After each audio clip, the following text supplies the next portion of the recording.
요즘은 그 활동 영역이 정말 범위가 없으신 것 같아요. 지금 보면은 타 방송사에서 하는 그 이혼 관련 프로그램에서 굉장히 특유의 따끔한 충고하시면서 화제가 좀 되고 있고 그 영향과 인기를 실감하시는지 궁금하고 또 최근에 해외까지 진출하셨는데 어디로 진출을 하시는 거예요? 아무데나 갑니다. 아무데나.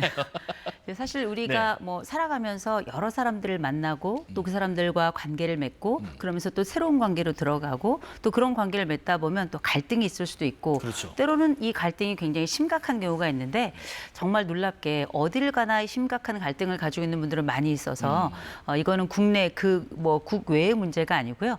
어딜 가나 상담은 성숙이다. 이런 말씀을 드려야 될 것 같습니다. 소통 전문가, 뭐 심리학자, 부부 상담 전문가, 교수님, 직함이 많으신데 제일 만족스러운 직함은 뭐라고 불리실 때예요? 저는 상담가라는 이름을 좋아해요. 상담가. 네. 왜 그런가요? 이게 제가 하고 있는 일 저는 다 좋아하거든요. 상담을 할 때도 좋고 또 가르칠 때도 좋고 또 방송을 할 때도 좋고요. 네. 그리고 뭐 제가 딸로 살 때도 또 배우자로 살 때도 엄마로 살 때도 다 좋아요. 네. 다 좋은데 그중에서 아마 가장 보람을 얘기해라. 그럼 아마 교육하고 상담일 텐데 이거 두 개를 뭐 무게를 비교하기 조금 어렵습니다만 이 상담이라고 하는 영역은 누군가 그 삶에 저를 초대해 주어야 되잖아요. 네. 그 문을 열어 주어야 비로소 제가 그 문은 안쪽으로 들어가서 그분의 삶을 함께 공유하게 되는 거라 굉장히 좀 고귀한 순간이라고 생각합니다. 굉장히 특별한 순간이고요. 네. 아마 살면서 누군가 나를 내 삶에 초대해서 그렇게 기꺼이 이 안쪽에 오장육부를 다 보여주는 그런 기회는 전 많지 않다고 그렇습니다. 생각하거든요. 용기를 내야 되니까요. 네, 그런 차원에서 상담이 어쩌면 가장 특별한 순간에 또 특별한 상황에서 특별한 분을 만날 수 있는 아주 몇 안 되는 기회라서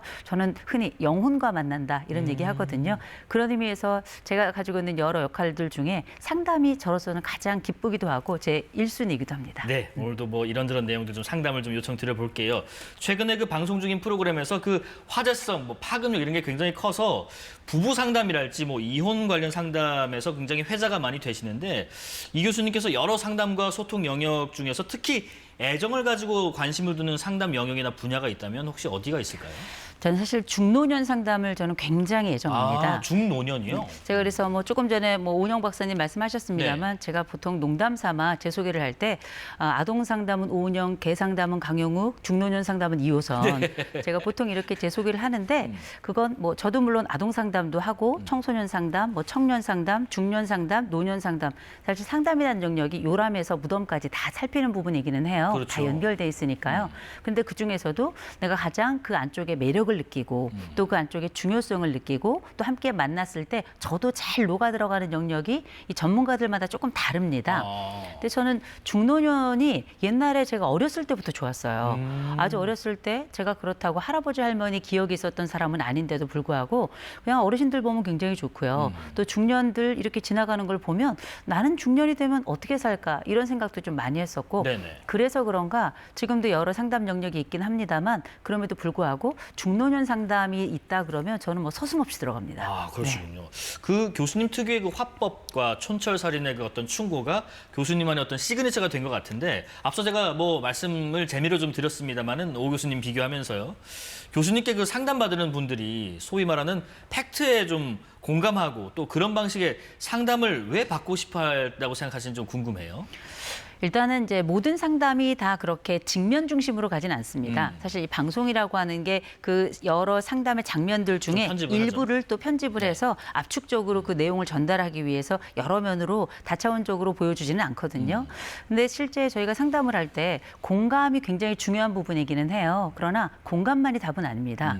어떤 사람들은 오히려 공감이 이 사람의 상황을 더 악화시키는 경우들도 굉장히 많기 때문에 저는 보통 상담하는 분들이 직면하기를 조금 두려워하세요. 왜냐하면 혹시 상처받을까 봐. 또 이 상처가 오히려 이 삶의 이야기들을 더 뒤로 수축하게 할까 봐 약간 고민하는 부분들이 있거든요. 네. 근데 보통 우리가 이렇게 직면을 한다는 것, 사실을 사실대로 이야기하고 때로는 방향을 선회하도록 조금 더 강력하게 이야기를 하는 과정에는 그 이전에 상당한 라포라는 관계가 형성이 되어 있습니다.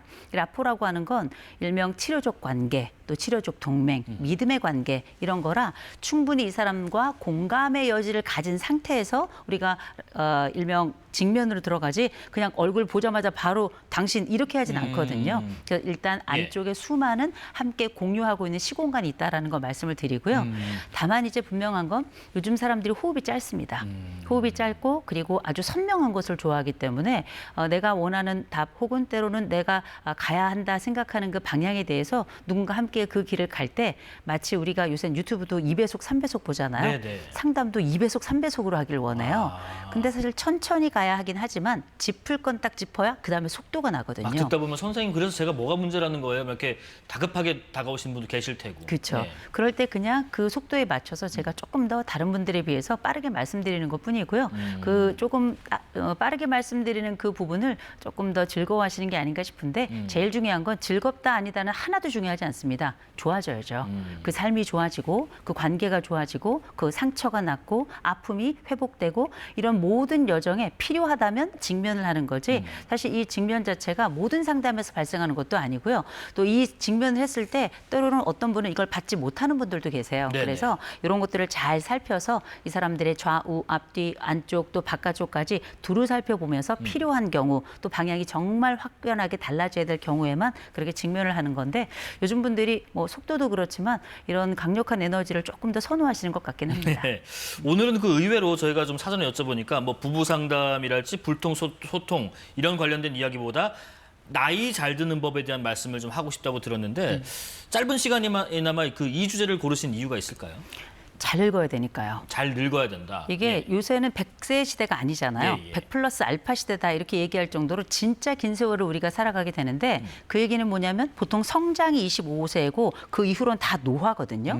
이 노화의 시절이 너무 긴 거예요. 그 긴 세월 동안에 오랜 세월 성인으로 살아가고 또 오랜 세월 어른으로 살아가는 게 너무너무 힘든 일이더라고요. 그래서 나이를 잘 드는 게 되게 중요하겠다. 왜냐하면 나이만 먹으면 노인이지만 성숙해 가면 이건 어른이라고 부를 테니 우리가 나이만 먹는 것이 아니라 어른의 자태를 갖춰가면서 더군다나 요즘 얼마나 세상이 빠르고 복잡합니까? 그럼에도 불구하고 크게 흔들리지 않으면서 진짜 인생 선배다운 면모를 갖추고 괜찮은 부모 역할까지 할 수 있는 그런 이 나이 들미 굉장히 전 중요하다고 생각이 들어서 나이 들미에 대한 관심이 조금 더 많이 늘어나고요. 또 그런 방향으로 또 책도 쓰고 있고요. 그래서 그런지 그 나이가 들수록 뭐 경험이랄지 경륜의 폭이랄지 이런 게 좀 넓어지면서 그것이 곧 삶의 지혜다라고 생각해서 꼭 그거를 후대, 뭐 아들, 자식, 뭐 혹은 뭐 부하 직원 등등에게 좀 전수해주고 알려주려고 하는 게 있는 것 같은데, 근데 어떤 순간에 그런 부분들이 아집으로 바뀌게 되는 걸까요? 일단은 알려주긴 뭘 알려주겠습니까? 요즘 젊은 사람들 너무 똑똑하고요. 네. 기계도 너무 잘 다루고요. 정보 처리 양도 사실 20세기 사람들하고는 게임이 안 될 정도입니다. 그래서 저는 요즘을 역 멘토링 시대다 이렇게 부르거든요.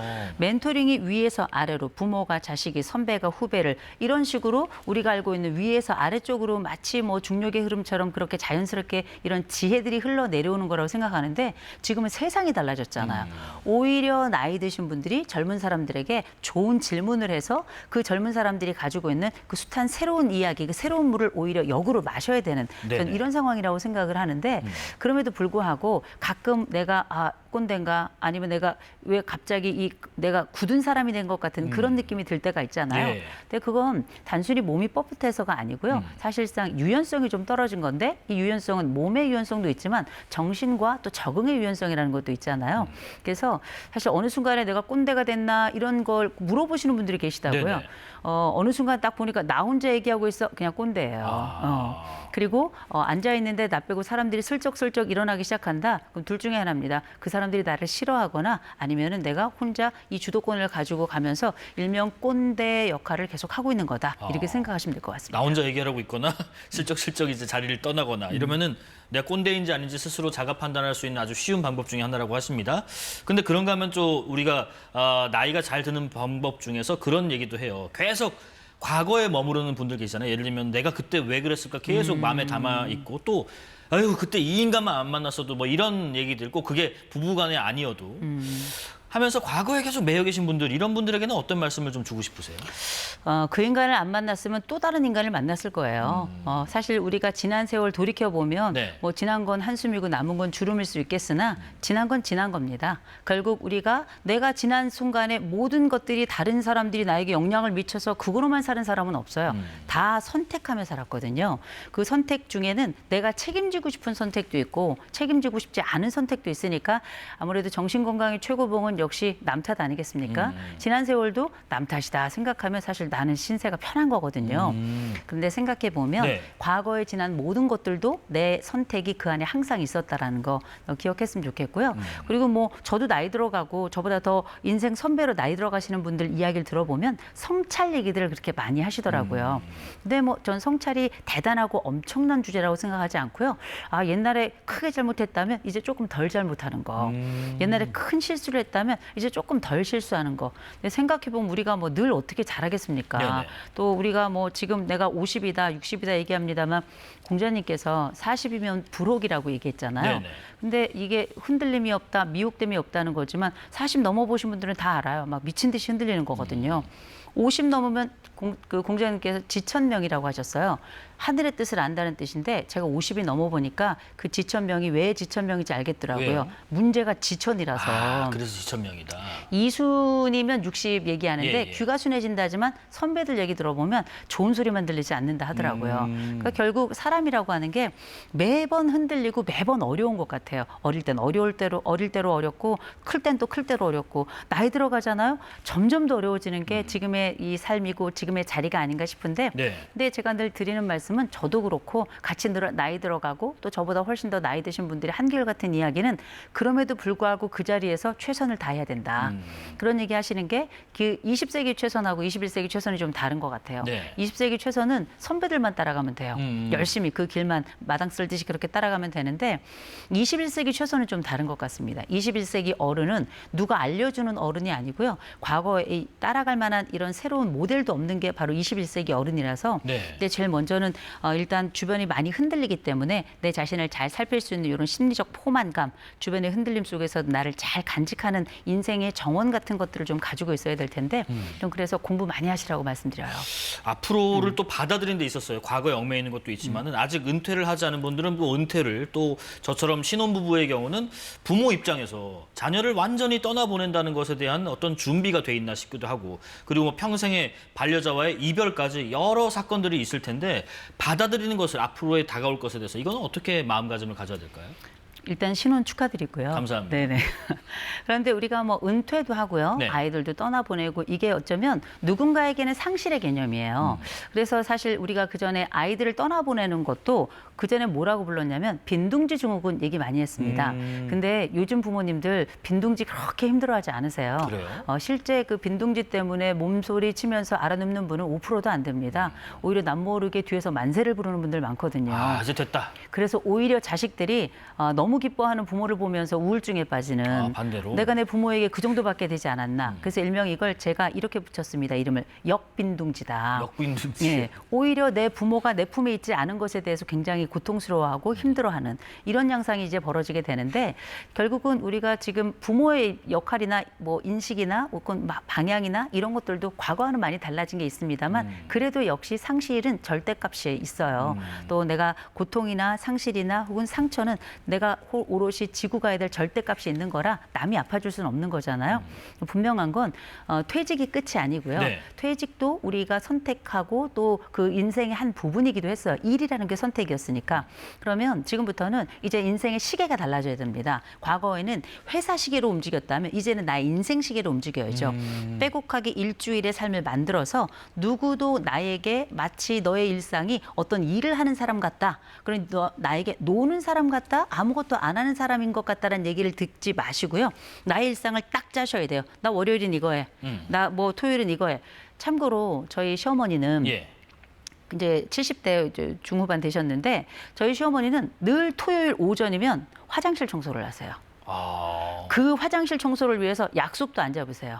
이게 뭐냐면 예. 이건 누구도 깰 수 없는 나만의 룰을 가지고 계신 거예요. 이건 이제 상징적인 얘기지만 이를테면 어떤 분들은 매주 금요일 오전에는 무조건 도서관 간다. 이런 분들도 계시거든요. 네. 나만의 인생 스케줄을 짜셔가지고 나만의 시계를 돌리셔야 됩니다. 그래야 상실의 늪에서 허덕이지 않고요. 그 슬픔의 즙을 마시면서 내 인생에 대한 눈물을 그렇게 흘리지 않습니다. 그래서 내 안쪽을 채워나가고 이제 다른 사람 없이 다른 사람의 시선에 의해서 움직이는 건 사실은 우리가 심리학에서는 가짜 자기라고 불러요. 이제 진짜 자기를 찾아가기 위한 절호의 기회가 왔다 생각하시고요. 루틴을 짜야 됩니다. 일주일을 짜서 그 상실의 시간을 또 하나의 창조의 공간으로, 또 하나의 빅뱅의 순간으로, 또 하나의 가능성 해석의 시간으로 내가 창조하고 만들어야죠. 우리 이제 성인이니까 네네. 나이를 먹었으니까 어른이니까 어른의 말하고 어른의 행동하고 어른의 시선 가지고 어른의 시간을 돌려야죠. 굉장히 중요하게 슬픔을 일종의 애도해야 될 시간이 필요해요. 네. 퇴직도 그렇고 아이들이 떠날 때도. 그러나 이건 그 속에 오래 머물러 있으면 안 되고요. 또 다른 세계를 내가 열어야 또 다른 기쁨이 내게 온다라고 꼭 말씀드리고 싶습니다. 예. 나만의 스케줄, 항상 매일 오후 4시에는 사사건을 본다. 뭐 이런 것들도 굉장히 필요할 것 같습니다. 요즘 그 결혼하자마자 이혼하는 커플도 굉장히 늘지만은 네. 황혼 이혼도 엄청 많잖아요. 근데 네네. 그런 분들에게 주로 어떤 조언을 하시는지, 그래도 내 옆에 있는 사람이 최고다 이러시는지, 아니면 다른 얘기를 하시는지. 경기가 안 좋으니 이혼하지 말으시라. 이혼을 좀 미루시라. 저는 일단 이렇게 경기가 말씀을 안 드려요. 좋으면, 예. 제가 뭐 아까 잠깐 이혼 프로그램 말씀하셨습니다만 네. 제가 지금 출연하고 있는 이혼 프로그램이 시작되고 나서 이제 뭐 이혼율이 좀 줄었다 이런 얘기들이 좀 있어요. 그래서 왜 줄었나 그러면 그래도 우리 집이 저 집보단 낫다. 그래도 뭐 저 사람이 이 사람보단 낫다 이런 것도 있고 네. 실제 미국의 그 월스트리트 저널에서도 한국에서 이혼 프로그램이 시작되고 나서 이혼율이 좀 줄었다 이런 얘기를 하는데요. 예, 예. 저는 그 의견보다는 경기가 안 좋으면 이혼율은 줍니다. 그렇게 뭐 우리가 외부의 압력이 커지면 내부 응집성이 커지는 거고요. 동시에 안쪽 그 바깥에서 뭐 이런저런 어려움이 있으면 우리가 이혼을 해도 밖에 나가 먹고 살기가 조금 어렵잖아요. 그렇다 보면 이혼을 사실 안 한다기보다 미루는 양상이 있거든요. 근데 실제 우리가 이제 살아가면서 황혼 이혼이라고 하는 건 굉장히 신중한 결정입니다. 그렇죠. 왜냐 우리가 20년 그 30년의 세월을 함께 살아가며 우리는 미운 적만 있는 게 아니라 고운 정도 있었어요. 그런데 이거저거 평균값을 다 내도 내가 이 사람하고는 못 살겠는 거예요. 저는 존중합니다. 존중합니다만 분명한 건 이혼도 준비된 자가 좋은 결론을 내립니다. 그래서 이혼하기 전보다 이혼한 후가 나아야 되잖아요. 네. 황혼 이혼이 되게 속상한 마음에 그냥 밀어붙이듯 하는 분들이 생각보다 많은데요. 철저하게 준비하셔야 됩니다. 그리고 오랜 세월 함께 살았다는 얘기는 길들여졌다는 얘기예요. 그래서 이혼하실 때에도 그냥 이혼하시지 마시고 이혼식이라는 것도 하셔야 됩니다. 결혼식 하는 것처럼 네. 적어도 우리가 함께 살아가며 앞으로 당신 어떻게 살아라, 또 난 어떻게 살겠다. 지나온 세월 좋은 거 잃었고 아쉬운 점 있었지만 그럼에도 불구하고 우리는 공식적으로 우리 서로를 아주 자유롭게 해주겠다. 그 사람의 자유까지도 사랑하겠다. 이렇게 선언한 하나의 과정이거든요. 그래서 저는 이혼을 권하는 사람은 아닙니다. 왜냐하면 결국 우리가 했던 그 수많은 상황들 중에 탈출하거나 혹은 이 상황에서 빠져나가야 되는 상황도 있긴 합니다만 조율 과정은 꼭 거쳐야 되거든요. 네네. 그래서 잊지 말고 무작정 상담하지 마시고 무작정 이혼하지 마시고 그 이전에 이혼 관련된 상담 받아보시고 또 이혼을 결정했다 하더라도 이혼 전 상담을 받으셔야 돼요. 네. 왜냐하면 이혼 후에 적응을 위한 상담이 필요하니까요. 그런 과정을 통해서 뭐 단순히 재산만 준비하는 것이 아니라 마음과 활동과 관계 이 모든 것들에 대한 준비를 철저히 하시고 그다음에 이혼하셔도 늦지 않다. 네. 네, 시간이 왜 이렇게 빨리 간지 모르겠습니다. 마지막 질문 좀 드릴게요. 저희가 2주의 사람 공식 코너 질문인데요. 내 삶의 한 장면입니다. 뭐 문구나 음악이나 사진인데 내 삶의 한 문장을 골라주셨더라고요. 힘든 일은 남에게. 네. 이게 어떤 철학이 담긴 건가요? 이게 참 어떤 분은 말씀하실 겁니다. 어떻게 이런 말을 할 수 있냐. 당신 짐을 다른 사람에게 넘기는 거 아니냐. 그게 아니고요.